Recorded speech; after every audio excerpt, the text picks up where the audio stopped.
This meeting is being held on Treaty 6 territory and the homeland of the Métis. We extend our gratitude to those who came before us and have called this ancestral land home for generations. We respect and honor the treaties, reaffirm our relationships with one another, and move forward together in the spirit of truth, reconciliation, and collaboration. We'll call to order at 7:02. And I'll just take a minute to say Lisa sends her regrets, not able to attend the meeting today. So.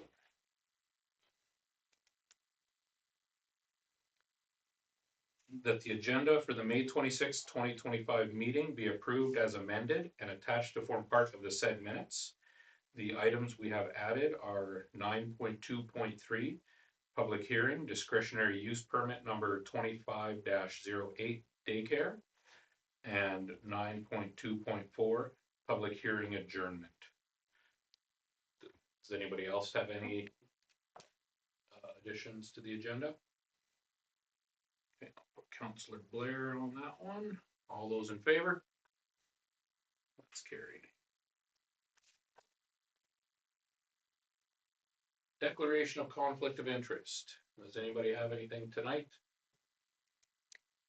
I might have one. Where is that? Is it sponsorship requests for East Pleasant View? Okay. Okay. 9.2.2. 9.2.2. Okay.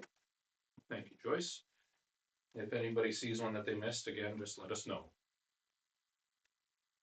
That the minutes of the May 12th, 2025 regular meeting of council be approved as presented. Councillor Vic.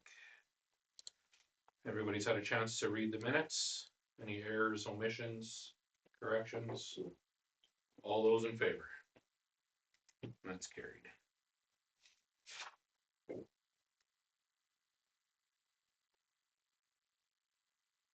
That the RCMP report for the month of April 2025 be received and filed. Councillor Vic. Again, Staff Sergeant sends his regrets. He is ill today and not able to attend, so we'll chat with him at the next one. If anybody has any questions or comments on the report, you can forward them off and we will get them to the next few days. So, all those in favor? That's carried. Now, this is where we would open it up for our delegation, but I see that, He just messaged me and said he's not able to make it today. okay, He used the fire, but that's all I got from him. okay. Thank you, Derek. I imagine we can reach out for the next council meeting and see if they'd like to attend the next one. Okay. That the financial statements for the period ending April 30th, 2025 be approved as presented. Councillor Neudorf. Any questions or comments on the financial statements? Okay, all those in favor? It's carried. That the financial reports for May 26, 2025 be approved as presented. Councillor Watts. Have any questions on this one? Okay. All those in favor? It's carried.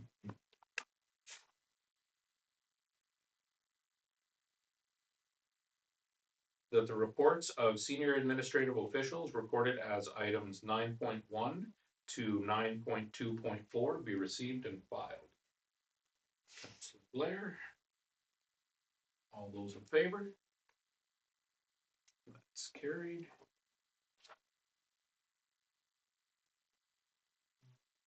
That the department monthly reports be received as presented and filed. Councillor Stewart. And with that, I will turn it over to Maria. Sure.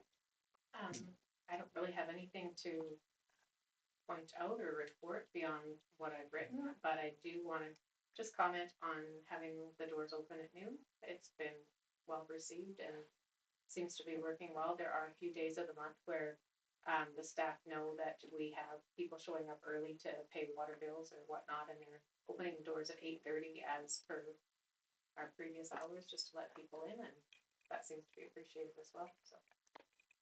Other than that, I don't have anything new to comment on. Thank you, Maria. Do we have any questions or comments?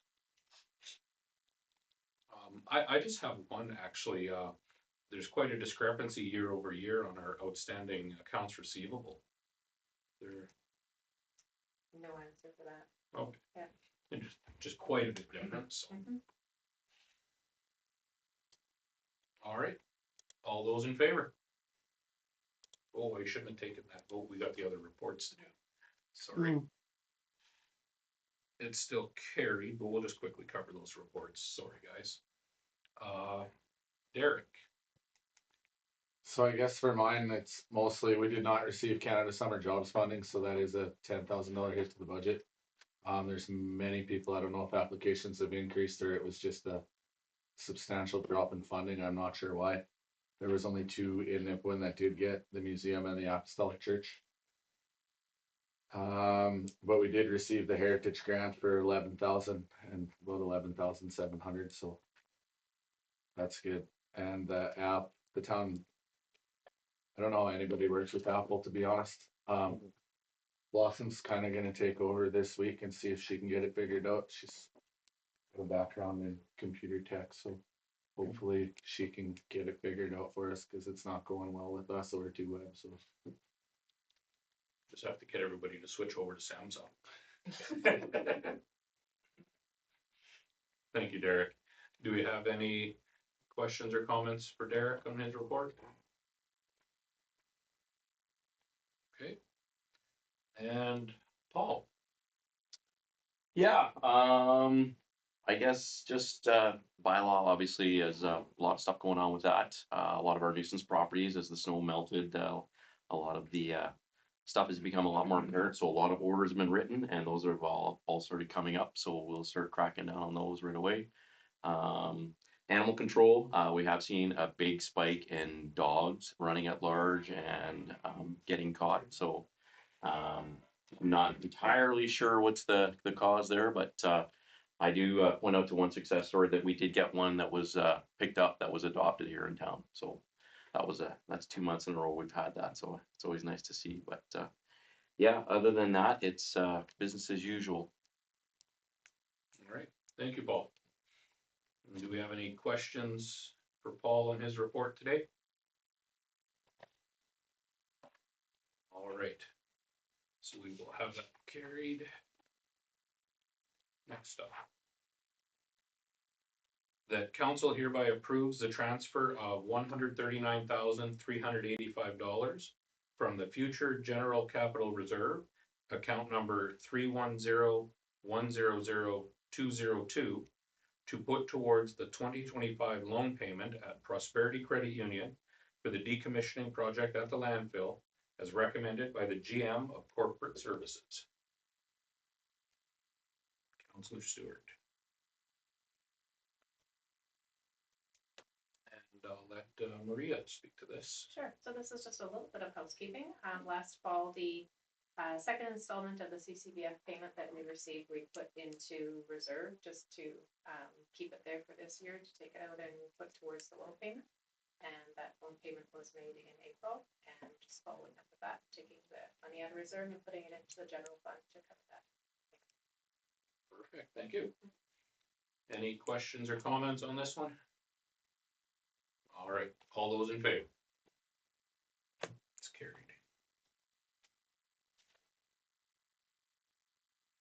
Are we down to 9.2.2 now? Already? Yeah, now we're down to sponsorship. Not messing around. I even talked. That's gonna heat that little.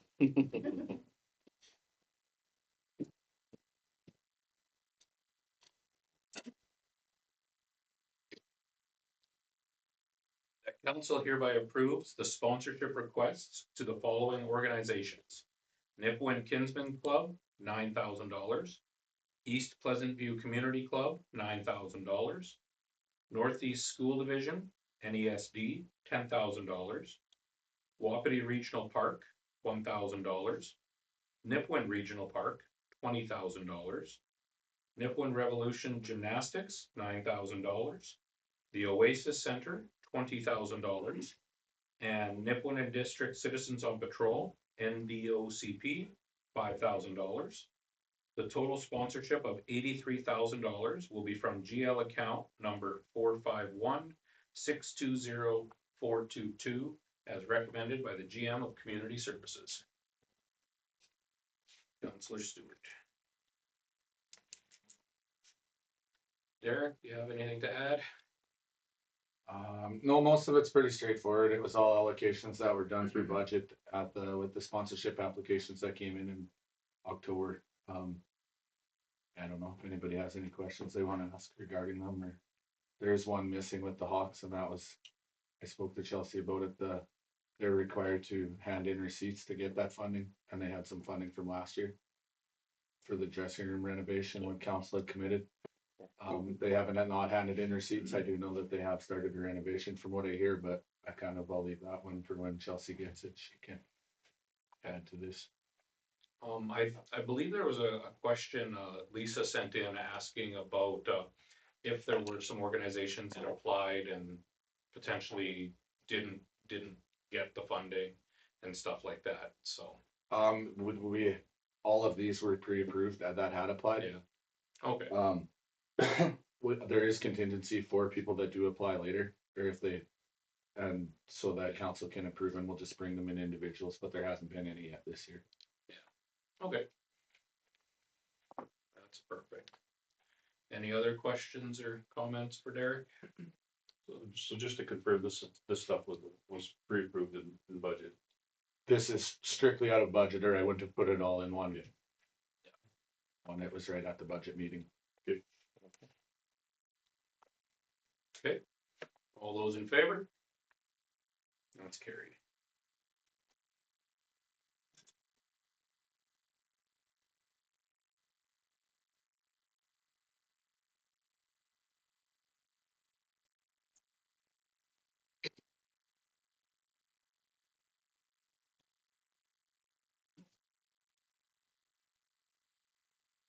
That the regular meeting of council recess to a public hearing to hear submissions in support of or in opposition to the discretionary use permit number 25-08 for a daycare.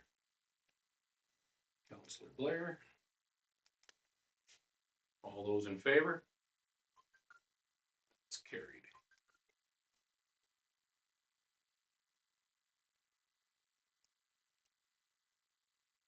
As presiding officer, I hereby declare the public hearing open. This public hearing is established under the authority of Section 24 of the Town of Nipawin, Bylaw 1170/23, the Council Procedures Bylaw. The purpose of this hearing is to hear submissions in support of or against discretionary use application 25-08 for a daycare in accordance with the Town of Nipawin zoning bylaw 763/2000. Discretionary use application 25-08 for a daycare. I would ask the Chief Administrative Officer to introduce the matter under consideration. And at this point, I'll ask Maria to. Sure. And I'll just pass that on to Jeff. Thank you. So this application was considered by council. We sent out advertisements in a 75-meter radius and placed an ad in the rural routes. We didn't receive any written responses for the application. The application is a 60-spot daycare that would be built where the old water treatment plant was. They provide or will provide parking along Schultz and a drop-off loop along 6th Street East.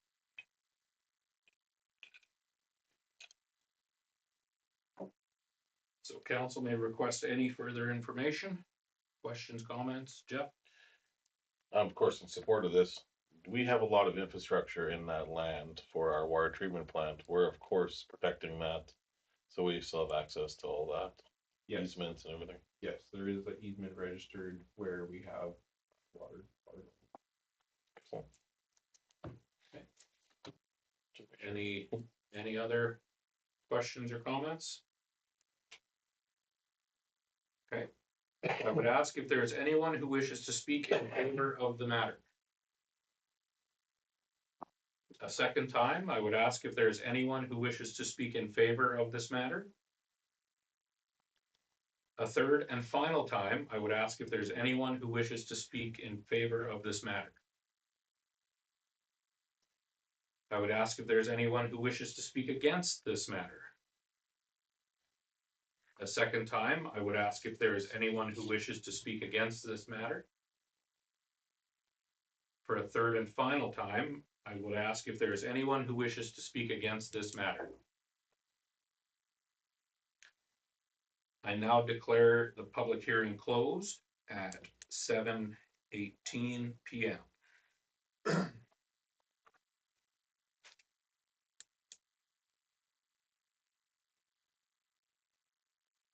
That the public hearing be adjourned and the regular meeting of council be resumed at 7:18 p.m. Councillor Blair. All those in favor? It's carried. One day I'm waiting for us to pull it down and just be done with the meeting. Too much to do though. That the reports of standing and special committees recorded as items 10.1 to 10.1.4 be received and filed.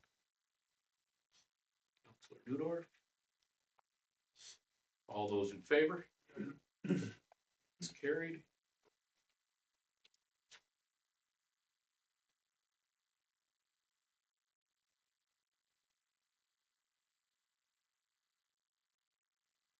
That council hereby approves the proposed community grant allocations as presented, as recommended by the Operations Standing Committee held on May 14th, 2025.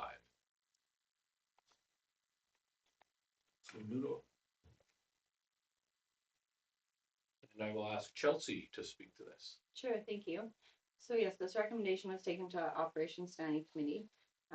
The Saskatchewan Lotteries Trust Fund provides funding to municipalities to administer programs for different organizations within the community. We received or will receive in 2025-26 fiscal year $45,693 that we can divvy up between different organizations that apply for the grant. This year we are proposing a slight adjustment, which will mostly affect the allocation that we keep within the department, to put it towards some museum funding, because the museum they had a net loss last year. And because they're under our umbrella, we want to support them as financially as we can, as best financially as we can. So we're recommending to put some funding towards them. And then the other ones are all applications that we received by the deadline, which was the beginning of April. The program runs until the end of March in 2026. Thank you, Chelsea. Are there any questions, comments? All right, all those in favor? That's carried.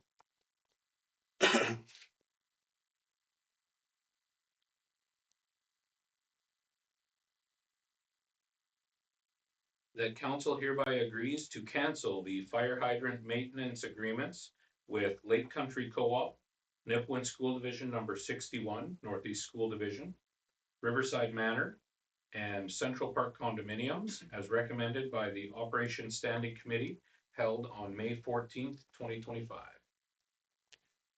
Councilor Watts. And I'll let Jamie speak to this. Yes, so the town of Nipawin signed contracts back in 2005 were agreements with the four places regarding that at no cost the town of Nipawin would maintain their fire hydrants on their own personal property.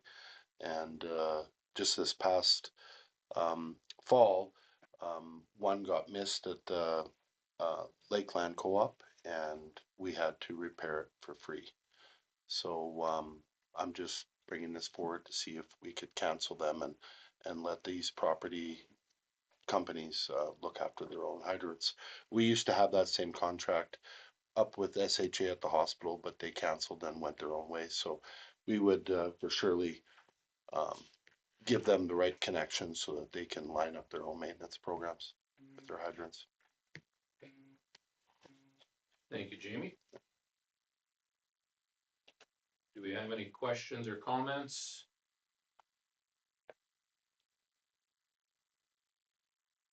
No? Les? Yeah, these people been contacted in regards to this? As soon as we So council that's the approval process. this, Well, then we will contact. Prior to 2005, when these were, it's been 20 years that this has been an agreement. This agreement. Yeah. What, did they do it prior to that without any issues, or what made the town at that time come to the agreement to do this in 2005? I have no idea. That's something I wasn't here at the time or. But Jeff? are we still gonna be doing regular tests on these hydrants to make sure Yep. that they're kept in tip-top shape by the? well, fire? we flush the on the dead end ones. We flush. But they'll be doing maintenance. Their own maintenance on them, draining them and stuff in the fall and things like that. And this is mostly because of the liability, like you said, of Mhm. there being issues. Mhm. Yeah. So. Okay, any other questions or comments? All those in favor? That's carried.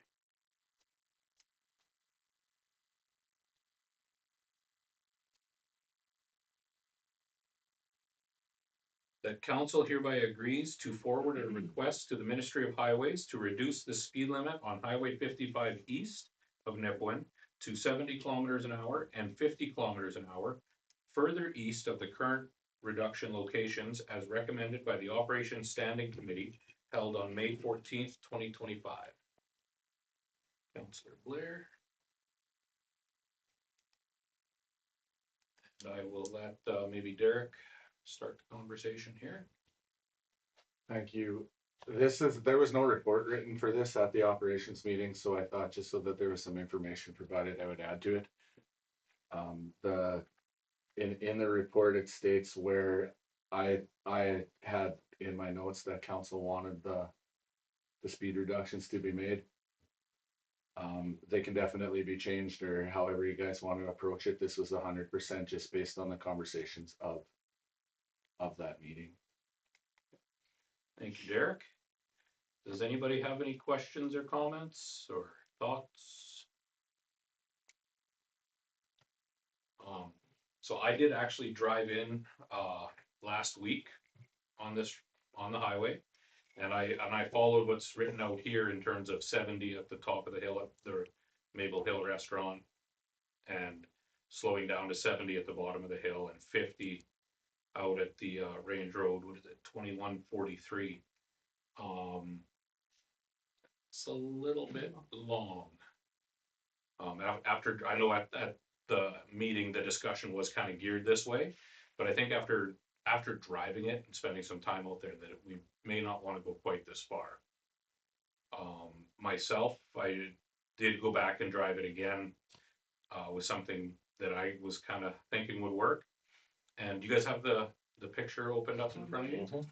Okay, so where the at the bottom of the hill, I would probably somewhere in there have the 70 ahead and drop to 70 where the 50 zone is, starting on Highway 21 or Range Road 2143, and then have the 50 ahead sign placed at the snowmobile crossing, and then maybe move the 50 sign to where the Nipawin welcome sign is, that little bump out on the highway. That's just kind of my thoughts, but obviously there's a few more of us here if you have any ideas. Jeff? I wasn't at this operations meeting, but I agree, this is far too, because we're way out there for 70, so. Yeah. But I wasn't part of any conversation of why, so I was looking for. I think we were just thinking about Maple Hill, people turning in there, but Yeah. it's quite a ways away from, It's a lot further when you drive it than Yeah, you just think of. yeah. it. because I was just on there too the other day, so I paid attention. Was the reason for this just because this is like a like a high intersection of like accidents to reduce it, or what brought this, I guess, up? So there was some discussion that goes all the way back to SUMA initially, and about us having the ability to reduce some of our speed limits, especially surrounding residential areas and stuff, with a little more ease. And so right now where the 50 zone is currently, it's basically right at Paramount. Mm-hmm. And there's that whole row along Nipwin Road of residential property. So it'll help with bringing the traffic speed down, also help a lot with noise. There's been some complaints about truck traffic coming in being very loud. So if we can get them slowing down and not accelerating until they're out past that residential, it would be beneficial. And it brings it in line, so based on the numbers I looked at, it lines up very similar to what it looks like coming in from the south of town in terms of the distances. So, And same with going north. yeah. So. Jeff? I do agree that we need it to slow it down coming into town. This is too much. Do we want to kind of send this back and then maybe just get it all kind of written up with your idea and then just bring it back? Or do we just wanna, I think it's simple enough. We could probably make the decision here. Mhm. We've got, 6 of 7, and we can visually see it. I don't know, unless there's some concern. Derek? I don't have any issue redoing the amendment based on the. Okay. On the signs. did we talk to our Conversation. neighbor? Okay. Well, No, we did not. it's in there, lots of that is in their land. Well, they're gonna be changing the south one, Yeah, they're actually looking at changing the south one as well. so Yeah. the 80 might go down to 70, so this would Which one? kind of match. So, Yeah, That's so up under. oh, there. yeah, they actually want to move it way over there. Mountie. So this is just gonna kind of bring it in line. I'm okay with it, yeah. As long as- So, I'm gonna defer to Council Vic because he knows that area better than anybody. Oh, I wanna see this, I was gonna bring it up, but someone else did before me. Cause they start like at the Roman Catholic Church and it's 5 in the morning. And they're probably doing 100 when they hit our place. Instead of 70. So I'm good with that. We can bring it in, for sure. Yeah. I don't oppose that at all. But it would be nice if it was 50 past the houses. The other thing is now we do have kids again. Out there. Yep. yeah, So it's a concern of mine with kids being there. So. I don't oppose moving these at all, but I do love the idea of 50 out there. And the truck traffic as well, and they Yeah. break with the stacks, it's crazy actually. Yeah. But they're coming in at 50. okay, so as it stands now, what is the support level like with 70? The 70 warning is at the Maple Hill Restaurant, and as the photo shows. Is there support for it in that form? Or do we alter it and maybe pull those numbers in? What can we do procedurally? We can do, we can alter the motion. We can pull these Over. numbers all in at this time because we haven't passed anything yet. Who made the motion? Les did. The last one. So as long as you're okay with us making the changes. Oh, I thought at the time it was a long ways out, but, yeah, we can bring it in a little bit for sure. Okay. How does everybody feel about the recommendation that I made? Where was the start? Okay, so the 50 zone would be where the bump out parking is, where the town of Nipawin sign. And that's Yes. past the residential It area, is past the residential. Okay. Um, That's when it starts. That's where the 50 zone starts, when Okay. you're coming in. Mhm. And we would put the warning sign where basically where the snowmobile crossing is roughly. Mhm. And then at Range Road 2143, which is the end of that service road, that would be, I'd put the 70 zone there. That's where the 50 zone is currently shown. Mhm. And then we would put the 70 ahead at the 2142 Range Road. where the 50 ahead is. So change those two to 70 and then pull the 50 in. Yeah. Does that kind of make sense?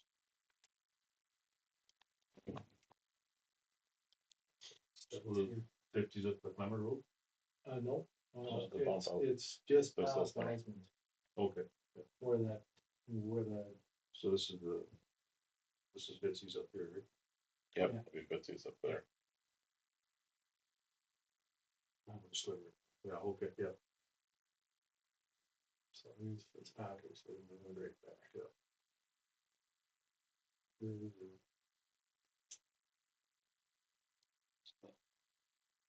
Everybody's kind of Yeah, got right an idea is there. Route 50, right there. It's kind of right where that nip one sign is, just bump out is. 50 ahead and near, I'd just say 2143 Range Road. That's where the 70 zone would start. Yeah, that makes a little bit more sense when you're coming in that Yeah. way. Okay. Yeah, So sure. Derek, are you able to update our resolution once we get this going? Yeah. Okay. So And I the will, wording at Rainbow 2142, right, for the 70? yeah, the 70 row warning at 2142. The 70 zone at 2143. Mhm. The 50 warning at the snowmobile crossing. I don't know the name I of don't, the intersection there, there, just but right there. And then the 50 zone at either in front of or behind that Nipwood sign. I think whichever one it ends up on will be fine. So you'll be able to rewrite that. Yeah. Okay. I'll just make a note on here. And Les, are you okay with those Yes, changes? I'm good, yeah. All right. So I'll just ask one last time if there's any questions or comments then before we move ahead. We're all good. All those in favor? I guess keep in mind, this is still just gonna be the request. The ministry might tell us something different, but they did indicate it was gonna be a much simpler process with this going forward. Okay, moving on. That council hereby denies the request for a speed limit reduction on Railway Avenue West in front of the Handiworks location as recommended by the Operations Standing Committee held on May 14th, 2025. Councillor Blair. Okay, and I guess I will let Jeff. Did you want to speak to this a little bit, just as a refresher? I didn't really have anything new with it, and I've been away for a little while, but, I guess previously, we had done, like some traffic lookout in the area. The trucks, like, they're going a little fast, but they aren't picking up a ton of speed by the time they reach that corner. The Handiworks has quite a large parking lot right in front for drop off and pickup. We didn't feel that, the speed reduction is really warranted. It's not like they're building right on the truck route, that there's no room for them, or that they're having parallel parking or something like that, where, there's a real immediate, no pedestrian separation really, so. Thank you, Jeff. Does anybody have any questions or comments? Jeff? Just a comment. We've seen this all before. We voted on this at least once, maybe twice before. Do we have anything in our policies to keep, when some of the decision has been made, to at least give it a year or something before they can ask again? I don't believe that there is. Might be something to That look might at. be There something might to be new consider. things that come up, so I can see them asking if something happens. If something changes, you might not want to have that restriction in place. So sidewalk is new, that's proposed. No, that was That was proposed before. proposed originally, and I Yep. believe it's being built this summer. Yep. It'll be put in there, so. Again, yeah, this goes back at least a year. Yeah. So, I know I was operating out of that building before and I didn't find the traffic hinder somewhere, the speed or anything. wasn't overly noisy. I just, said, oh, the farmers are all like. Look at all that money rolling. Yeah, And it's structured, and there's parking in the back too. Yeah. Quite a bit of it. Okay. Is there any other questions or comments then? All right, all those in favor? That's carried.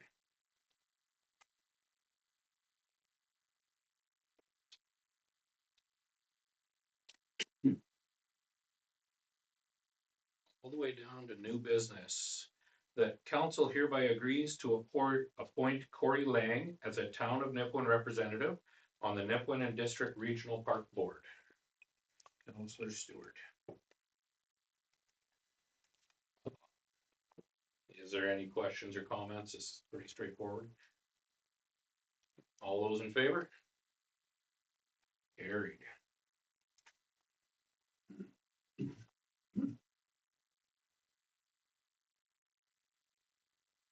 That council hereby authorizes Mayor Zacharias to attend the Suncrest College graduation ceremony being held in Melfort, Saskatchewan on May 29th, 2025, with mileage and out-of-pocket expenses reimbursed in accordance with the current policy. Councillor Watts. Any questions or comments? This is just their grad ceremony. We've got 6 Nipawin grads as well as a few from just outside our immediate area this year. So, yes, the college has been in the community for a very long time, and it's good that we support it so that our residents can take advantage of getting a secondary education. The one thing I'll just maybe mention, not so much with this one, but with the I went to in Tisdale last time, the scholarship presentations. Melfort and Tisdale both had scholarships. Nipawin did not. So maybe something in the future for the budget. Just to contribute to Over it. in the towns and Yeah. city. Melfort and Tisdale both provided, and we didn't have anything, so. Might not be a bad opportunity to provide a scholarship like that in the future. So. Okay, if there's no other questions, all those in favor? It's carried. Oh, now the favorite, the bylaws. We got quite a few today. That bylaw number 1180/25 being a bylaw to amend zoning bylaw 763/2000 be read a second time. Councillor Stewart. And who would like to speak to this? Jeff? Certainly. So this bylaw was originally in front of council, I think in the fall of 2024. It is to amend fees for various items within the zoning bylaw. It would also allow the town to have costs be able to be billed back to developers if there's a larger application in the zoning bylaw. That's not necessarily a subdivision or subdivision agreement, but it does speak to those as well, just to outline it for anybody looking at the zoning bylaw. It does change the site and area frontage for lots within the R1A district, just to make the subdivision in that area a little bit easier for residential subdivisions. By easier, meaning just more flexibility with having slightly smaller lots than what was proposed. It creates a table for the architectural controls, just to more easily be able to identify what architectural controls are applicable to what style of development. And then it also brings in a new zoning map. There's no changes to the map itself, it's just incorporating all the changes that were made previously through previous amendments. The province required that we adopt a brand new map rather than just making changes to the current one. And then lastly, it adds new development and building permit forms. Thank you. Do we have any questions, Joyce? Well, just get been scrolling, trying to find. Under E, it discussed table 6 to 14. And you, for example, you've got single detached and it's got 1 two bracket and it's changing to 4. What are some of the architectural controls that you're discussing? So I guess I should say in red is being struck out on there, so those changes aren't taking place. But the architectural controls that remain would be the ones that we currently have, which would be one would be single detached dwellings, that if you're doing vinyl siding in the front elevation, that 25% of the front elevation has to be something other than vinyl siding. Mhm. And I believe number 2 speaks to the detached and attached garages. Okay, and so the 4 that's beside it is Is Not- what would have been, there, but The now it's down- gone. yeah, 4 would have been the front door, the prominent front door. Oh. And that's what got removed. Remember we put that in. Yes, me too. Actually, I had a phone call about that last week. So what is it about the front door? They wanted, when you're building a house on the lot, that you have that faces the street. Oh, So we I passed, just assumed that was normal. we passed there was a modular home. Some we refer to a trailer, moved into Pinedale, that didn't have.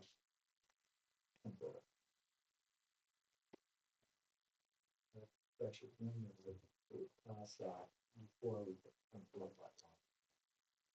Ah. That's all. So now the front door, now we're amending that again. Or we put it in, now we're removing it. So a modular home, that's the mobile home areas, or is that, Well, this. no, it could be just a normal home. This was everywhere.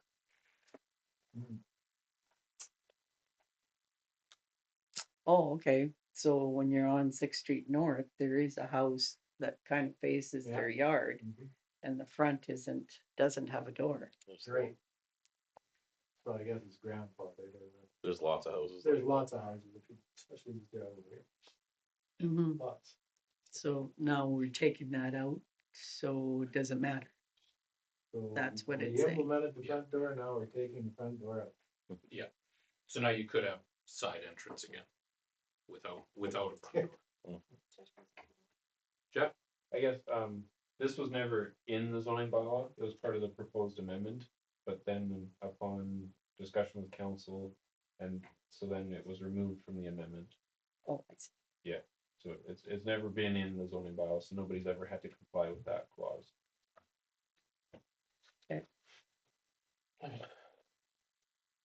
Any other questions or comments?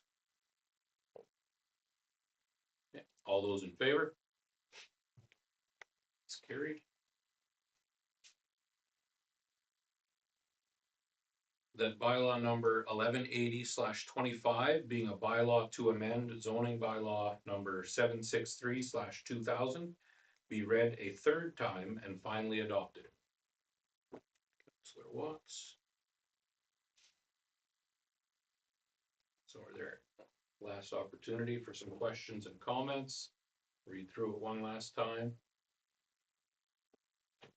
Anything at all? All right, all those in favor? It's carried.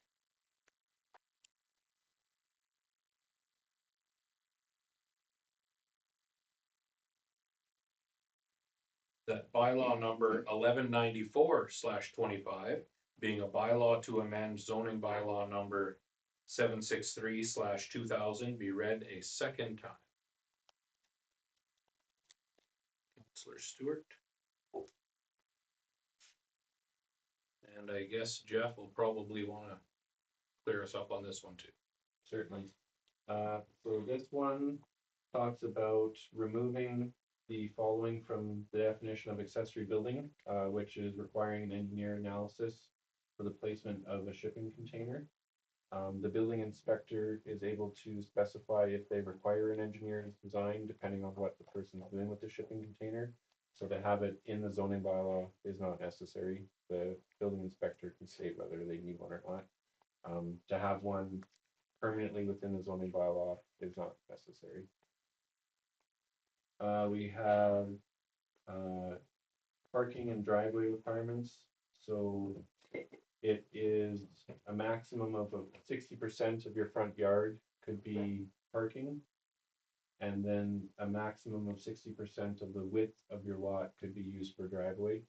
It's to put standards in for the amount of parking and driveway space that's on residential properties. I'm sorry, and this is only for residential properties. And then if you have like the pie shaped lots, that figure goes up to 75%, just to make room for the pie shaped lot. And then it also states that driveway material shall be gravel, decorative stone, or hard surface material. And then for the commercial side of things, that if you have changes in size and layout or flow of traffic, that you'll need a development permit, because then that's gonna be changing traffic flow patterns. And the development permit's really our best way to go about enforcing the policies of the zoning bylaw. And then it also removes the section on signage, because we adopted our own signage bylaw, so we don't need the section in the zoning bylaw anymore about signs. Do we have any questions or comments? Joyce? No, this is mainly residential. How about some of the businesses that are in the residential area, say a daycare or something like that? They would not be affected by this. Okay, and then the other one was, what about, some of the homes that don't have a hard surface material or gravel? They just have been driving on the grass for the last 50 years. So that we would have to look into potential enforcement and how that applies, to kind of see how that works. Because basically then they could be told by bylaw to Right. put some gravel or something in. So this came to a head, for those that do not know, this winter, with some residents parking on their front lawn. So they could plug their vehicles in, and then another vehicle would come behind them and say, well, you can't park here, this is my driveway. Well, it's actually not a driveway, you're parking on your front lawn, you've chosen to park on your front lawn. Unfortunately, you can't give someone heck now for parking behind you on a street with a curb. And that was our CMP and bylaw, we uphold into this a lot. And it was quite ridiculous, I'll be honest with you. So this way we can actually have, this is how big it can be, but if you want it to be a driveway, it's gotta be a driveway. No more parking on your front lawn saying it's a driveway, so sad to say, it's time to finish your driveway. I had one question, and maybe it's just clerical. Reading through, section 3, it says maximum driveway width within a street area shall be equal to 60% of the site width, where, parking spaces is accessed on the flanking side of a corner site. Is that kind of what you meant by the pied area? No, Oh, no, I see what I read wrong. Yeah. And it's in the next one, and I got it backwards. Okay, no, I don't have a question then. Sometimes you just need to read it again, say it out loud. Any other questions or comments? Jeff? Just in regard to the corner site part, the one driveway shall be permitted on each side for fronting of the street. Is that necessary? 'Cause I can already think of a couple places I know that's gonna be a problem. so that is, this wording exists in Humboldt, and that's where it was taken from.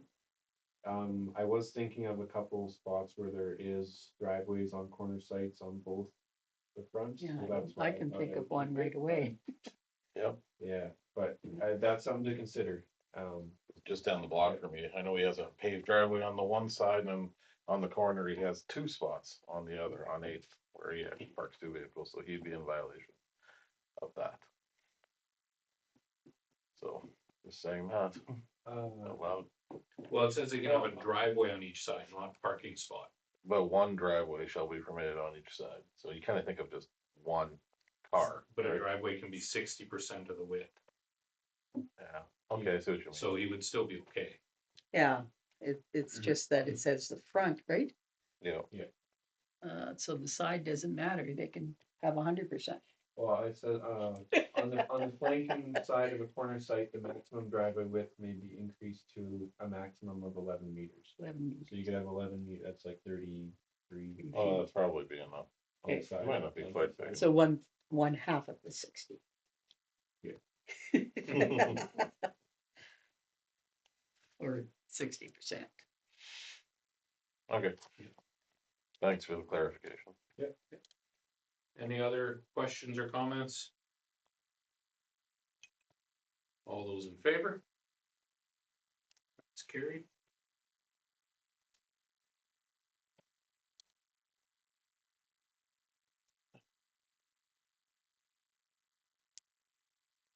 That bylaw number 1194/25 being a bylaw to amend zoning bylaw number 763/2000 be read a third time and finally adopted. Councillor Watts. So last opportunity, take a quick read through. Do you have any questions or comments?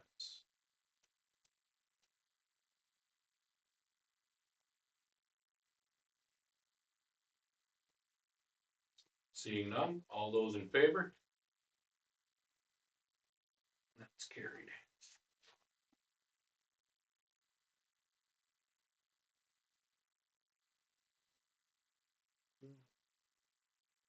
That bylaw number 1196/25 being a bylaw to amend zoning bylaw number 763/2000 be read a second time. Councillor Stewart. And Jeff. This one's a bit shorter. It is one item. It is to have secondary suites as a discretionary use in the RD restricted development zone, which is the lands currently along the riverbank. So houses that are there, they would be able to apply for a secondary suite as a discretionary use. Do we have any questions or comments? Okay, all those in favor? That's carried.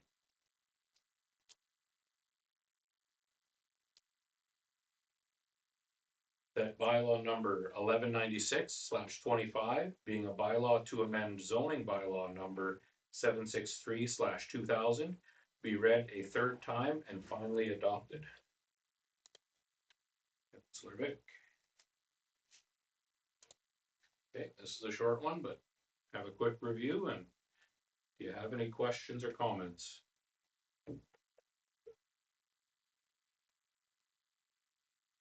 Okay, all those in favor? It's carried.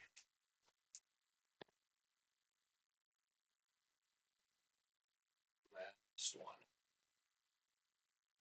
That bylaw number 1199/25 being a bylaw to provide for the proper collection and disposal of waste and recycling within the town of Nipawin be introduced and read a first time. Councillor Blair. And I think this one will be turning it over to Jamie. Yeah. Okay, so in this bylaw being brought forward, we added biohazardous waste definition. Hazardous waste, we wanted them in this bylaw. We did some cleanup with the language in there. We added separation of materials and multiple bins when you're doing construction instead of putting everything into one waste bin. You might need to have multiple depending on what you're doing, like renovations, things like that. Placement of containers where people are placing their bins and stuff. So it's not neat, where it's not just sitting right on the side of the road, right at the entrance of their driveway for months and months and months. They actually have to place them in a place and keep the snow clean so that they can be picked up and dumped and things like that. And then, of course, permitting when somebody comes in for a building permit, that they have to come in and get a bin permit as well from the land planner. But yeah. Thank you, Jamie. Yep. Do we have any questions or comments on this one? Okay, we'll start with Stacy. I get the separation, but I also get that MTN comes along with the truck. Comes one dumpster and moves on to the next place and dumps the other dumpster, so this guy's got wood. Drywall and whatnot, it goes in there and then the next guy just has garbage. Are you gonna get MTN to come around with a special truck to that? So that's gonna be problematic, and you're gonna run into that, where you're gonna have mixed loads, right?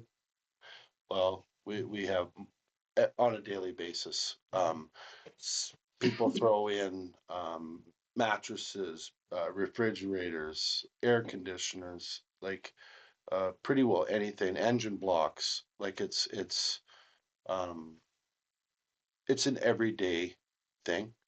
Now, if we can get the language that we can work with, bylaw to actually try to reduce this, even if we reduce it like 10, 20, 30%, it's 30% more material that won't go into the cell. It'll actually be recycled and properly placed, right? That's all we're trying to do. We're just we're just trying our best to get the enough language that we have some teeth that like the bylaw officer can write fines and things like that for, and we're working really hard with MTN as well. That they make sure that they know what they're picking up in these bins and they refuse them. If they are mixed loads, they won't pick them up. So when MTN goes to pick up some for construction and they got 3 bins there, are they coming back 3 times? Well, majority of the construction bins are the roll-off bins, Mm-hmm. so they can only pick one up at a time, right? That's the Okay. big construction bins that are, they come with like everything. Okay. Okay, the biggest complaints I hear about is the dump right now. And I don't know how we're gonna do it, but we're going to have to communicate and educate people because it's gonna be a process. Cause everyone's used to throwing everything in one bin, Mm-hmm. going out with it, Mm-hmm. now. I'm not so sure that using it all the time is gonna work, there's gonna be a lot of hotheads there. But And I guess what I'm going with is it's gonna have to be delivery, the way you deliver something, and we're gonna have to somehow get it out there and say, hey, this has got to end, this has been going on for 50 years. Yeah. So I'm not sure how we're gonna go about doing it, but it's gonna be a process. mm-hmm. And like Sarcan's taking a lot more materials now, so that's gonna help. But then we have to have the people take it there. That's the other thing, right? So So how do we communicate those things? Cause I myself found out about Sarcan, about the plastics and the styrofoam. Because my kid works as the dump, eh? Yeah. And he said, oh, you gotta take that to Sarcan, I had no. we're working on a pamphlet to send out. Yeah. We're actually gonna try to send it out in the mail. That's our plan, so that everybody in town gets it. Anytime soon? And we get the The app. mail going. strike? Hopefully there's no strike. I'm just gonna go over to Kylie. My biggest thing with this is just, I think it's gonna be really hard to enforce, like, looking at the separation of materials, I think, you know, we want growth and development and construction, now you have to come into the town office, you have to get a permit to have multiple bins, but you're being told you have to have multiple bins to do construction. Then you're putting it on your contractor in hopes that they're gonna be separating gyprock from insulation, from wood to whatever. It costs the homeowner more, these bins have to go somewhere. I think it's gonna be a really hard thing to control in the separation. I mean, I just seen in town 3 roll-off bins and they were full of everything, so I don't think that. I think it's still gonna happen, whether it's ordered or not, and I think it's just gonna put. Like, I mean, you can have one bin, what they hide underneath it, you don't know until they dump it into their truck. But like I said, if I could get 30, 40% less, I'm winning. We're winning, right? Yeah, we're never gonna hit 100%, unfortunately. No. But we gotta start somewhere to save that cell. Mhm. It's all about saving the potential $10 to $12 million next cell. Is this something that other dumps are doing? Cause like I know when I looked it up, there's not a lot that are like separating materials to this extent in their bylaws. Well, it's just waste, Right. steel, concrete, like it's just, and recyclables. That's the only things we're talking about. Like When if you it's, say construction materials, though, I take that as like gyprock, insulation, wood. but if it's clean wood, it goes into the burn pile. If it's not clean wood, then it goes into waste. Insulation goes into waste. Like all them pieces will go in there, but the clean wood won't. They go into a pile where we can actually burn it. That's the things, right? The steel goes into the steel pile. Recycling goes to recycling. And Which then your constitutes a construction. separate bid for each, is what it sounds like. Yeah. And that's not gonna happen. I think it's It's gonna just be why hard. I they- think it's gonna be hard. I just can't foresee a lot of businesses and stuff having 4 bins outside of their building to start separating it. I just can't foresee it. Like, I think it's gonna be a bylaws, I mean, I get the wording and stuff, but I think it's gonna be a really hard thing to implement, and I think Paul's gonna be out every week. There's one more thing that he's gonna be checking every bin and every construction bin. I mean, I get where the want to try and keep the dump controlled. But if people are doing it now, they're still gonna figure out a way to do it, I think, even with changing this. I think it's just gonna make it harder for the honest people. But Joyce. When is the scale going to be put in, and will that help with identifying some of the loads that need to be separated? Because steel is heavy, right? I don't think you'll ever really, um, the scale won't really reduce that. We are gonna try to put some cameras in so you can see the loads as they go through Yeah. and untarping their loads and things like that, so you can see. But, and it should be ready, I'm hoping July, very beginning of July. We just, placed the building on, Yeah, so last week. some locations, don't they make you sort it at the time of delivery at the landfill? Yeah. The person that's bringing in that dumpster or whatever. so the owner has to call MTN to get their bin and then meet them at the dump to sort it. Well, or it's part of the service that MTN does. And then there's a cost. When that's the same thing, like having 5 bins, that's costly. Getting them each dumped each individual time, that's costly. I know, but so is $13 million Yeah. every 5 years or whatever. well, it's just, Yeah. it's about 1 to 2.5, to replace the cell.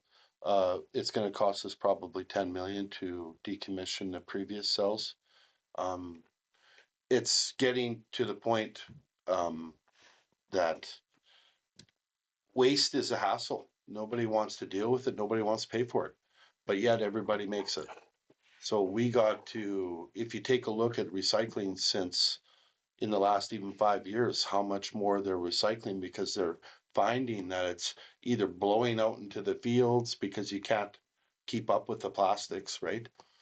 Or it's just like the cost of just tire repairs on the loader when before we were separating, when we first took it over from Barwa, we were averaging probably a tire repair a week. Now we haven't had one in 2 years.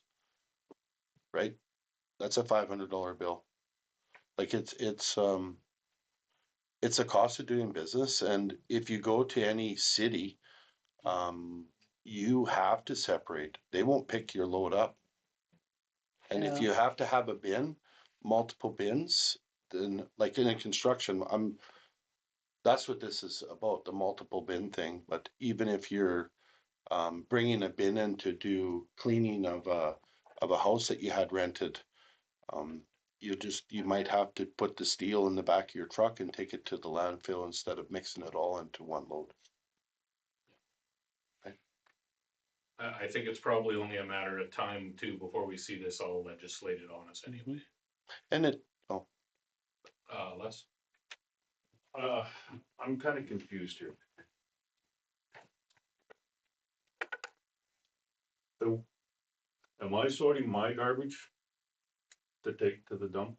Like there, my fence dump. So I got some boards with nails in it. That goes in this pile. And then I got some nice boards with no nails on it, no paint on it. I put that in another pile. So I haul that to the dump, I take 2 loads to the dump or whatever. Mhm. I get charged a fee for this and a fee for this. If you have like painted wood and stuff, that goes into the landfill, so you'll be charged. The It's other one separate. is just a $10 charge now that we passed the last couple council meetings Okay, ago. so That maybe there'd I be a had some minimum plastic charge. on the fence that it's gotta go on another bin. Well, so that that's plastic another you might charge. have to take to Sarcan. You're missing my point. Like if I had some other garbage, Mhm. that's another bin. No, that waste goes in with that painted wood, because painted wood goes into the landfill cell. So, okay, now, so I got, so I put it in my black bin out on the curb and MTN comes and takes it. Yeah. Along with everybody else down the street. Yeah. How do they know what they're picking up? Well, they have cameras, and we when it comes to waste, the recycling, we're trying to get ahead on, where MTN is walking in front of problem places. We're not talking about recycling. No, but I'm Garbage. We're talking about waste. Both. We're talking about. both. So, which gets to my confusion, that's a big ask. Like, we're coming up with this and we're telling the community, now I'm gonna say that probably 85% of the community has no idea what's going on. I think we're kind of going around it the other way. We need to go out and spend some time educating the community, telling them what's coming and why. And so that when this does come down, if and when this does come into effect, they've been warned. It's like, here with the tail's wagging the dog here, like, I think we need to get ahead of it and let people know what's coming and what could happen. I understand the need for it. I'm not saying it's not a good idea, but I think at this time we need to educate the people, let people know what's in the works.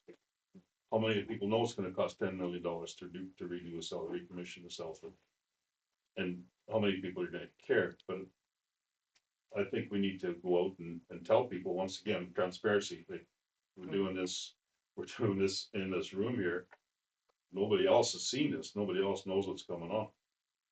We've been putting it in the, like, waste and recycling information in the newsletter for the last couple of years. I hand out Years, at, I've never seen anything.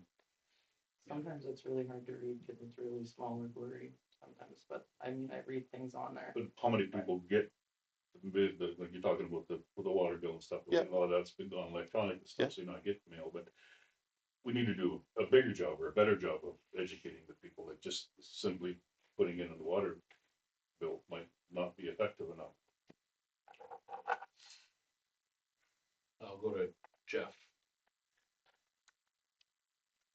So this is only really when we're talking about using the big bins, correct? Or is this, well, big bins and and then the little bins, right? yeah, Over the even, truckload. yeah, So really what and we're the asking three, them to do when you look at this is, they already got general waste, there's your black, recyclables, there's your blue. Then we just need to figure out everything that goes to Sarcan, which is some things glass, for example, and goes there. Steel, which we don't wanna put into either of those, you're right, throw it in the back of your truck. The only ones I get lost are on the concrete and asphalt, where are we putting that? out to landfill. But darn, I thought that was just kind of general waste, or was that separate? No. Well, it goes in a separate pile. Separate pile. Yeah. So that's where, that's the hardest part. I think the other ones can be easily done, general waste, recyclables, cause we're already doing those two. Steel, well, if you're throwing away steel, you're being dumb. So you're being dumb. I think it's just more the big bins, these contractors, how do you control it? Like I said, I just seen 2 or 3, and that the stuff I've seen sticking out of them, everything's just going in it. Now the owner that's, doing that business is gonna get a fine by bylaw, and then they gotta start shuffling through it, they gotta be checking the contractors, they gotta come in to get a permit. It's just getting so complicated. Like, I feel, just like Les said, maybe being transparent, educating a little bit to people, business owners, people that maybe there is more steel, more motor parts, whatever, ending up in these things, educate before we start slapping hands with a bylaw and sending the bylaw officer around, you know? I Biggest annoyance I think that this would be, I'm doing some construction right now, would be, ripping out walls and you've got, gyp rock and you got their wood with all the screws in it, right? Exactly. Where do we do with that? Exactly. What goes in the same pile? Goes in the general waste Yeah. pile, basically, unless I'm gonna remove all those screws and then I can burn it. Well, even just screws, but paint. Yeah, Paint, we can't burn it. That's what our permit says. yeah, I know that. Right. But think about studs. on the Yeah. wall, right? They're not painted. So that's what I started out by saying, Yeah, we have full circle. to educate. Yeah. And I truly believe that because I wouldn't have known to take this other styrofoam to Sarcam. There's gonna be pushback for sure on this. I don't know if there's gonna be a grace period given or not. I agree 100% with keeping the cell life as long as it possibly can. But I also believe that the innocent are gonna pay a price, the other guys aren't going to either. what I So I'm not sure, we do have to educate them, and I don't think that's gonna be right now to stop your hands. And When they come through, there's gonna be 10% or 20% that as soon as they hear this is gonna come and there is a grace period, you know what's gonna happen, is they're gonna dump everything they possibly can. That's just the nature of the beast. However, later on, if we got one chance only, then you can start finding or whatever, or rejecting. Well, if we have it written, Right. that we have that opportunity to do that, Right. yes, it all depends on how we want to enforce it. Mhm. Right? That's what it comes down to. How we want to enforce it. Yeah. I'm gonna, No, that's what it is, educating people to make sure that they know what's allowed and what isn't allowed. Because if someone comes in with a big pile of everything and then they get turned around and say, you gotta go home and dump this stuff out. Go through it again. I'm just gonna actually head down to the far end of the table. Blossom's had a question for a few minutes. Not really a question, Sure. more of a comment in a sense that when you talk about education, people basically already know these things. I mean, we separate our recycling, trash and compost already, or like we don't compost here, but like those are things that are common knowledge already. So what I see in terms of construction is just an extra thing. Yeah, you could look at the cost, but then we're looking at how this is gonna affect the environment, and legislative matters eventually is gonna still come down hard on us. So we can talk about educating people all we want, but they're not dumb. Everybody already knows it. The internet exists. So if we do put this bylaw in place, then you know where to look for it. And if you have any questions, then you could ask questions. But then that's pretty much it. I feel like we're just going around in circles at this point. You have something else? Yeah, this is just residential we're talking about, correct? Well, it's the bylaw will be in. So, Yeah. so commercial, same thing for businesses that are. So I'm just gonna add one thing. I know, you guys talked about, how are we gonna educate and being able to educate the masses on things like that. That's probably the hardest thing we as a town have to do. We've done open houses in the past. And anybody who's been to an open house has seen the 8 or 9 people that walk through those doors in an entire evening. And we send the newsletters out with the water bill. I believe we're looking at some online opportunities for water bills through email as well through the website, things like that. Education is probably the hardest thing there is, which would delay this process. And how do you consider when your population is educated? I think Saskatoon has a thing called the Waste Wizard. So that's one avenue we can look at when it comes to how they educate the major population.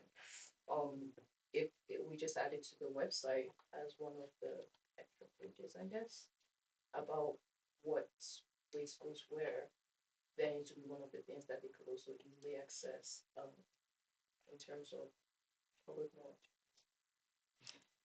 So we were talking about education and time. to educate. Is there a way to put in a bylaw effective a certain date? This is your education period. After this date, this is what is gonna happen? Is that doable? I think the best way to do it is kind of like what Jamie said, we put the bylaw in place so that we have the opportunity to do these things. And you just on your own accord are more lenient at the beginning. You're gonna give them a grace period. If we pass this bylaw today, I don't think Jamie's gonna pass out fines to anybody in the next 2 weeks or a month even. You know, and probably much longer than that. You'll just be continually, every time a bin comes out, you say, this is our bylaw, we have to separate this. And if you find that it's the same person bringing a bin out all the time, then you start the extended, you know. Yep. You get a warning, you get a, hey, take the bin back, you gotta sort it. And you already know who the construction people are, so that's where Yeah. you would have that big information Well, for the most part. we're working with MTN that they hand out these papers when they get a bin, Mhm. and then they have that information. Now, it's up to them what they wanna do. If they wanna mix it, MTN might not pick it up, because when it comes out to landfill, we don't want it mixed. We want it separated, So does MTN, are they willing to leave? I guess they get paid for the bin. right? Yeah, And we've been in discussions with them, a few times here the last few months, working on this moving forward, right? So, We also have permits available online. We're going digitally as much as we can. That's also an opportunity for education when they fill out the application for a permit. All the information can be there for them. You know, the onus does have to be somewhat on the resident too, to take responsibility for what it is that they're doing. so that becomes part of the permit for doing renovations or construction then. Mhm. Is that, Jeff? I agree with Blossom, right? I think we need to pass this. Maybe take out the mixed materials in a single bin are strictly prohibited. Because at first, we're gonna have to give a grace, simply put, and then eventually they will be. But the reality is, we're gonna get forced to do this no matter what. or It's it's just- sorted at the Landfill? We're not- landfill at their cost? Yeah, we could say that, yeah, that's a good play. As for education, keep it simple, stupid. I'm still waiting on this app, but if we ever get this app, you could have a simple thing, where to recycle. And you could have just literally pictures for people, they can look, electronics, click on it, Sarcan, right? Make it as easy as you possibly can for people to be able to figure out where things go. And, I think that they'll be able to get, using, pamphlets are great, but no one reads a darn pamphlet, just like a poster, no one reads those things either. Pictures Right. are good. Pictures are better, right? This goes here, wood goes here, so, yeah. I also think when I read this, the wording of all stationary containers must be used to collect in bold letters, only one type of material per bin. That's a very strong statement. That is like, he just said general waste and construction and demolition are going in the same thing, right? But here it is individually listed as a separate thing. It's general waste, recyclable steel, concrete, asphalt, and other construction demolition materials. Well, general waste and construction materials can go together, but steel, concrete, asphalt, you don't want in there. And Wording it recycling, one yeah. type of material per bin, I think is a little bold. Like, to me, I read that and I'm like, oh my god, as soon as I renovate a house, I'm gonna need 8 bins. Yeah, or we could just say it For can- real, it needs that's to be that's how I separated, read it. just say it needs to be separated, and just like you said, the steel here is going in the back of my truck. For Yeah. sure, so probably with the concrete and the asphalt too. Stacy? So I'm clear. We need a permit to get a bin. And how much does this permit cost? But it doesn't have to cost anything. You have to So- come in and fill out an application with the girls at the front, or do you have to talk to Jeff? Or you or- can go online. It's online, So, or you can come in. so the idea there was kind of a twofold thing. This was, I will admit, this was my idea, is if you're doing a renovation and you're gonna need a bin on your front lawn, we wanna know that you want a bin on your front lawn if it's for a renovation.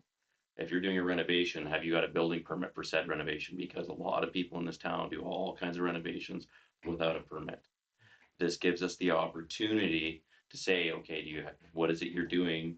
And do you need a building permit for this? If you don't, whatever, we don't have to charge anything for the permit for the bin. We just want to know if there is a bin on your property, have you been okayed with the bin?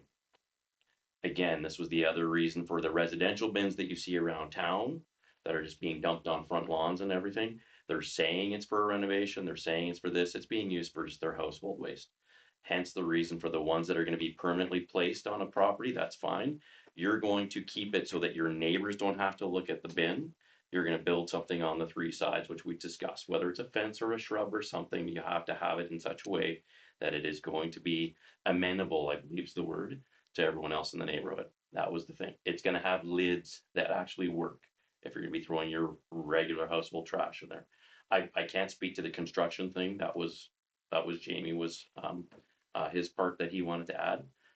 I was trying to deal with trying to keep the community looking nice, right? I will also, since I haven't spoken a lot, if you've noticed, with this bylaw, the other thing that I added, and I don't know if anyone really noticed or not, with the syringes going into, they cannot go in either garbage or recycling, neither can the wrappers. Because the wrappers, when you get 50 wrappers, you will always find a needle in one, guaranteed every single time. Today's a perfect example. I found exactly the same thing as I always do. So they're not allowed in the garbage either. They go into a sharps container. If you've been given needles from somewhere, I don't care where it's from, I'm on camera, you've been given a sharps container. Everything goes in that sharps container. End of story. That's it. If we find wrappers, that's going to be a fine too. Because we lose, MTN again last week, 5 whole loads were taken to the dump because someone threw an entire container, biohazard container that broke open and an entire load was done. We picked up 140 sharps. We couldn't pick up anymore. And that's different than what we're, But yeah, but I'm saying this is another part of the bylaw. They kind of dovetail together. Yeah. and the permit is knowledge, and that Yeah. makes sense, and it's not a fee, Yeah. so. Yeah. That makes sense. Yeah. It's, how many cans do I need to finish the job that I wanna do? I just think you just need to focus on what you were saying, like, Kylie, was just make sure, it doesn't have to say bin, it could just be you have to separate. I don't, when I read that, I don't love the wording of that whole number 38. Like, I think it needs to be worded, because as soon as I read this, I was instantly like, this is gonna be a nightmare to try and control. And even for myself, like, I thought, literally, I'm gonna need 8 bins just to renovate a property now. The way it's worded, like, one type of material per bin. Yeah, because So- currently we only have 2 bins, right? Well, I guess compost 2, 3, but Yes. there's general waste and then there's recyclable bins, and everything else is stuff you have to keep out of those bins. Like, I mean, I understand the steel, concrete, asphalt, recyclable, and general waste, construction, demolition materials are all like one thing, basically, right? Because that's what Jamie had said, those kind of fall into the same thing, but they don't want steel, they don't want mattresses, appliances, that kind of thing ending up in these bins with general waste that goes into one. Where does a mattress go now? It can still go there, but you have to pay additional for it. And I believe MTN will pick it up, but it has to be at the top of the bin so that they can see it and load it separately. For it. It just, I think the wording with that one section could improve a little bit. Because if I read, like me reading that, I instantly was like, this is a little excessive. Because that's how I read it, is So that I'm how- gonna need 8 bins Send for, it back. How do you want it to be worded? well, Do we wanna take it back and reword, Sure. bring I it back? think take it back. I 'cause just there's think probably that- enough wording that there section needs is to just change. a little bit, And is it just number 38 in particular? that's I don't like the wording of that one. Like, I understand the rest of them, the wording of it, but that sentence, to me, it strikes as, it's way too strict of verbiage that it could be taken really out of context. Like, oh, you don't have anything in this bin, you've mixed drywall with wood. That's prohibited. Well, it's not, but it says here only one type of material. I just think it could be worded a little bit better. I'm just gonna give Chelsea a chance here. She Just my only comment is that the MTN did send letters out to definitely the RM Mifflin residents and some of the farmers around, just to give them the process that the town of Mifflin's taking. So those residents are informed that there are some changes coming. The other thing is we have taken advantage of Eklund Enterprises and taken quite a bit of metal out there, which has been a benefit. It's not been went to a lot. They take metal. So as individual takes metal there, do they get paid for that metal? Or is it just No, a drop It's off? just a drop off, but you don't pay for it. Yeah. Okay. So. Well, it's, that in a sense, there's value. Right, and it's been working out really well for a few of the projects we've had. That's where all the bike parts go now. I took a load up there the other day myself. Okay, so it sounds like the biggest concern we have is number 38. And maybe cleaning up some of the wording there. Jamie, you have an idea of what you'll be able to look Yeah. at? Yeah, we'll make it read a little better. Okay, I agree. Like I said, just a resident reading that, they could take that as a really, really strict say. Yeah. So just changing the verbiage, I think will be received a little bit better. I do have a question. Okay. I'm just wondering why a resident would have a bin for the purpose of garbage only, if they're not doing renovations. because they produce a lot of. They garbage. produce a lot of garbage. I'm not gonna lie to you. I have no idea. They boggle my mind. Like, I've seen I Where- don't see why we should have it on a lawn, period.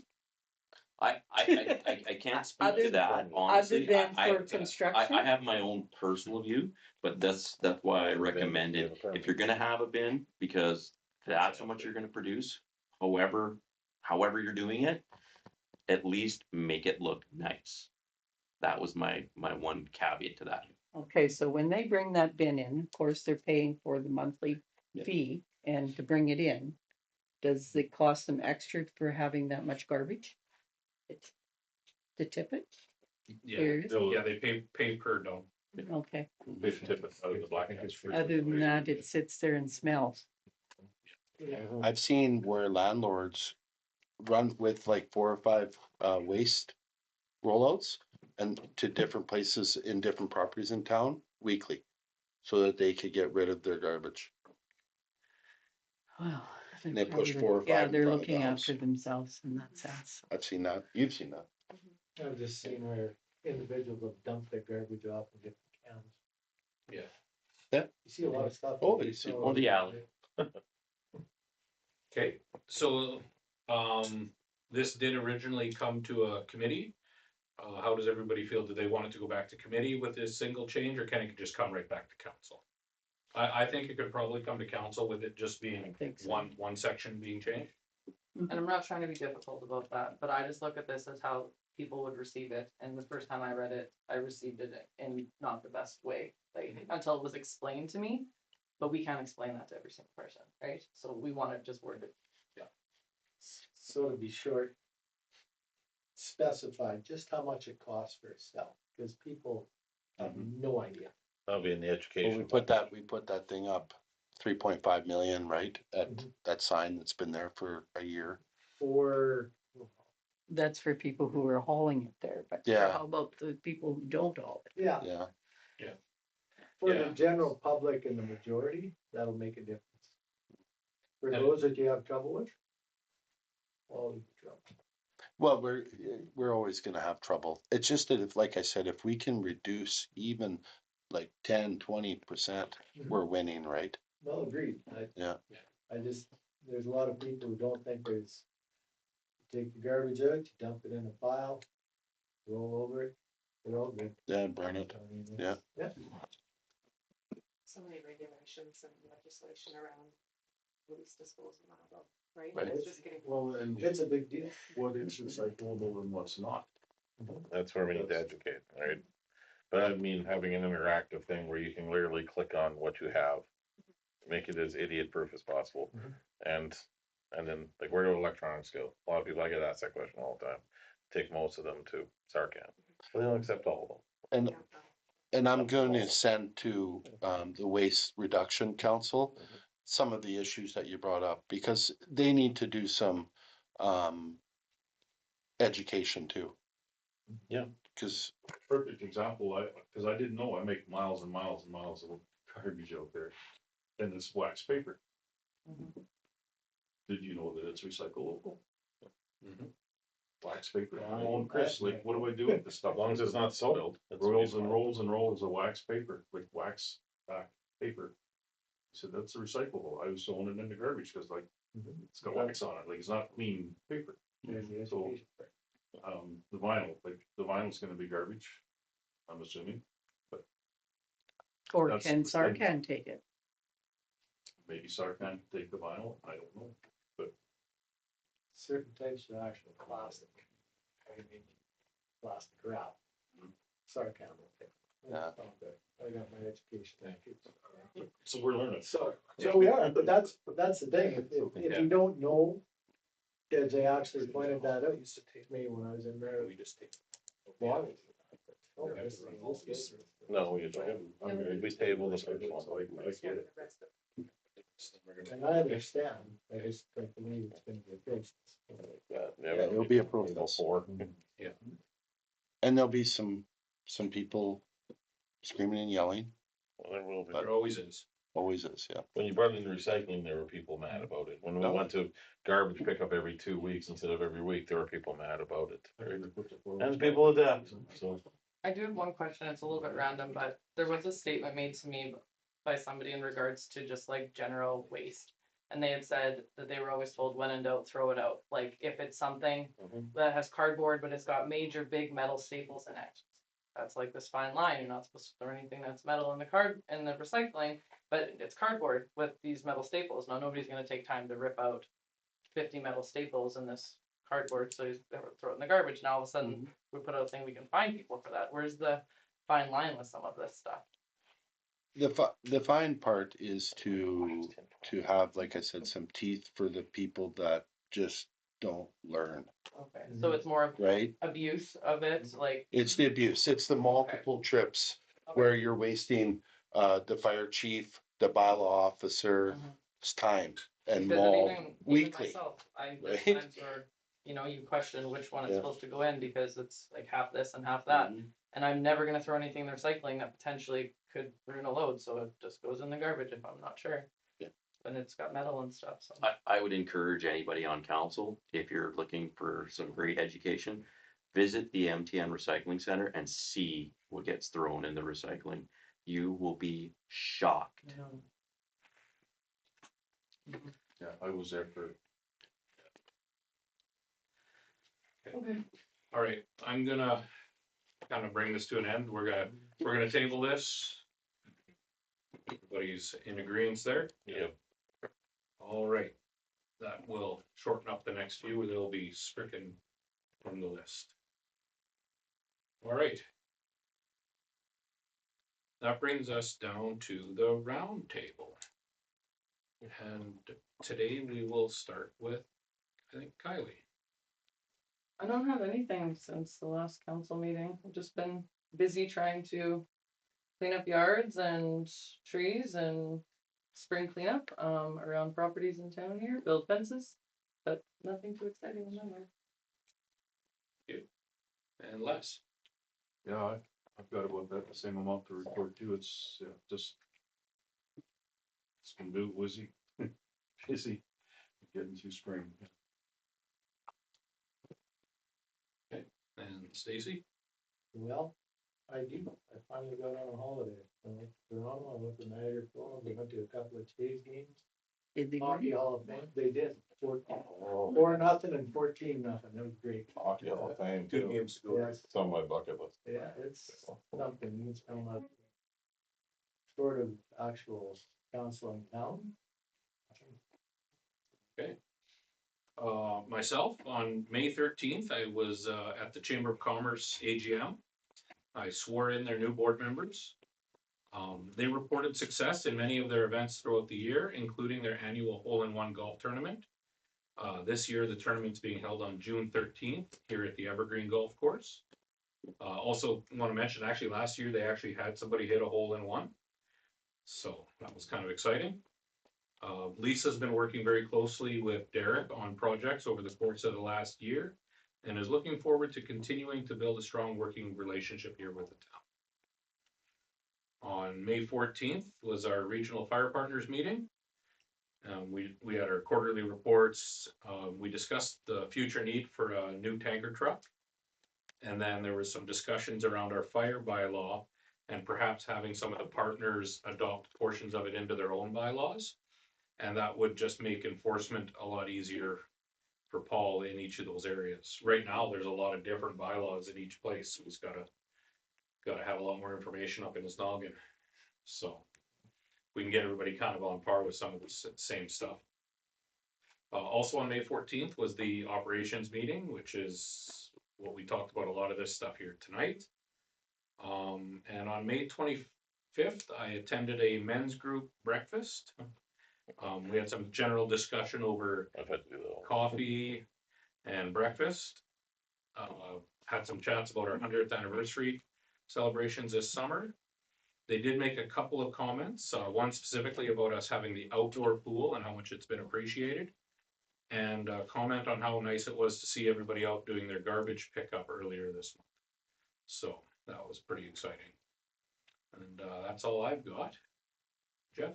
I've had to do those men's breakfasts. They're kind of fun. The guys there, yeah, Lots of them.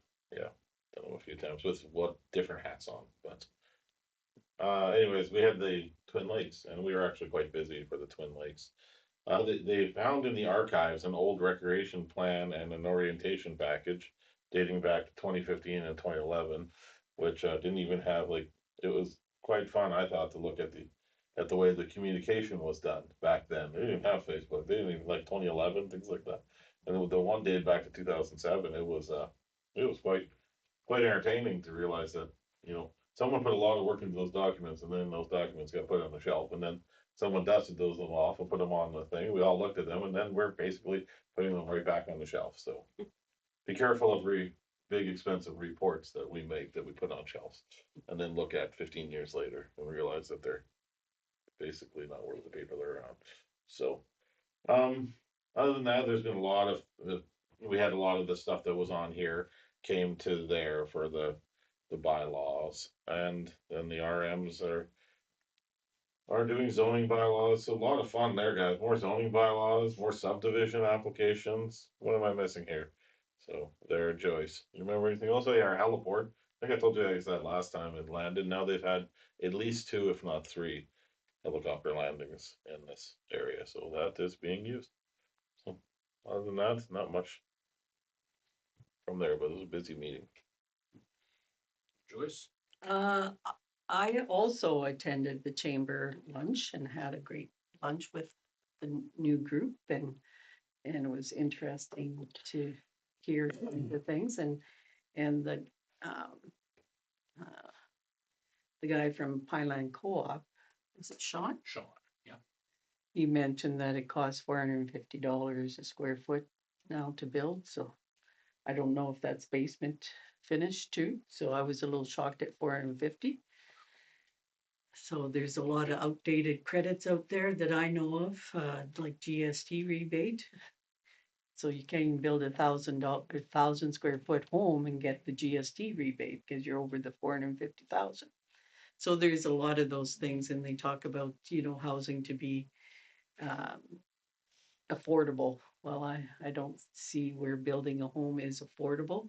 There was discussion about renovations being more popular because of that, and that might have an effect on our empty lots if renovations is the way to go because it's cheaper. And then on the 14th, I also attended the operations meeting, and sorry, I missed that in the waste control, that specific word, but that's what we're all here for, is to catch that, and that's good. I also attended the Twin Lakes meeting on the 14th, I believe was, And they did talk about trying to do a grand opening or a small one on July 12th. I think that's the Saturday, Mhm. since there might be some people here already for the 100th year. Official people, like, Yeah, yeah. let's forgot that, thank you. Yeah, and the other thing that was a subdivision that the RM of Nipmuc got canceled due to the banks not being safe and falling in. And then the CEO from the RM of Torch River reminded me, yeah, that happened right across from our cabin at the bank. We watched it fall. And that road had been there for 100 years. And all of a sudden they had to redirect it. So building along the bank is dangerous. And I did actually go and read about the Saskatoon issues where they were falling. It did cost $20 million to make it so that they could continue with the development. So yes, things can be done, but at what price? And the last thing is more of a